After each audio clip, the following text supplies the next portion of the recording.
Modi, Anil Ambani and Jeffrey Epstein. You will be shock to see कि सारी चीजें कैसे प्लान आउट की गई। तो अनिल अंबानी को एक्यूज किया जाता है 40,000 crore bank fraud and money laundering case में। पूरा मैटर क्या था, 2019 में अनिल अंबानी के रिलायंस कॉम डूब रहा था और उसको बचाने के लिए अनिल अंबानी को 400 करोड़ के ड्यू पे करने थे, अदरवाइज उनको जेल हो जाती। एप्स्टीन फाइल से पता लगता है कि अनिल अंबानी ने जेफरी एप्स्टीन से 750 मिलियन यूएसडी रेज करने की बात की थी।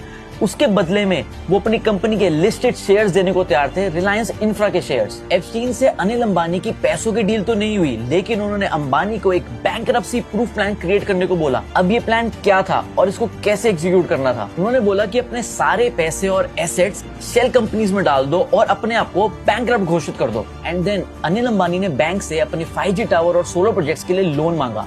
वो लोन सैंक्शन होने के बाद वो अपना पैसा शेल कंपनीज में डाला और पैसा घुमा के सोलर प्रोजेक्ट्स और 5G टावर्स में ना लगा के अपना डेट पे ऑफ किया। रिपोर्ट से ये पता लगा कि अनिल अंबानी ने SBI के फेक डोमेन बना रखे थे ताकि सिक्योरिटी ऐड हो सके और फ्यूचर के गवर्नमेंट प्रोजेक्ट्स उन्हें मिल सके। And yes, he was called Modi's man. और अब होता है असली खेल शुरू। 2019 में बीजेपी फिर से इलेक्शन जीत जाती है और जेफरी एप्स्टीन अंबानी को लिखते हैं that he is the Modi's man and Modi को व्हाइट हाउस के चीफ सेक्रेटरी से मिलना चाहिए।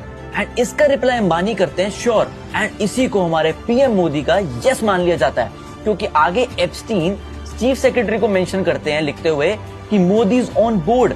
मतलब अंबानी का यस हमारे मोदी का हाँ मान लिया जाता है। हमारे मोदीज मैन अनिल अंबानी एप्स्टीन को लिखते हैं कि इंडिया को गाइडेंस की जरूरत है कैसे व्हाइट हाउस के साथ रिलेशनशिप और डिफेंस कोऑपरेशन को एस्टैब्लिश करें। एंड इसका रिप्लाई करते हुए एप्स्टीन बोलता है कि मैं डिफेंस डील से दूर रहता हूं, लेकिन what are you willing to give? इसका रिप्लाई करते हुए अंबानी बोलते हैं इंडियन मार्केट व्हाटएवर वर्क्स, और ऐसे ही हमारी इंडियन मार्केट को बेच दिया जाता है। और फिर हम ही लोग हैरान होते हैं कि एक ही बंदे को कैसे सारी डील मिल जाती है, बैक स्टेज पे क्या चल रहा होता है हमें इसका कोई आइडिया नहीं होता।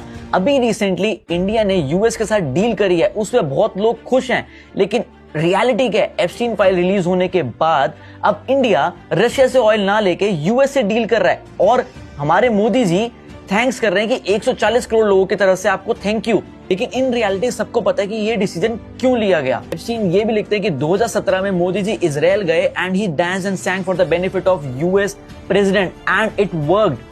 और उसके बाद 2017 में इंडिया ने सबसे बड़ी डिफेंस डील करी इजराइल में। Everything is connected. अगर आप सारे डॉट कनेक्ट करो तो आपको पता लगेगा कि एक्चुअल गेम क्या चल रही थी।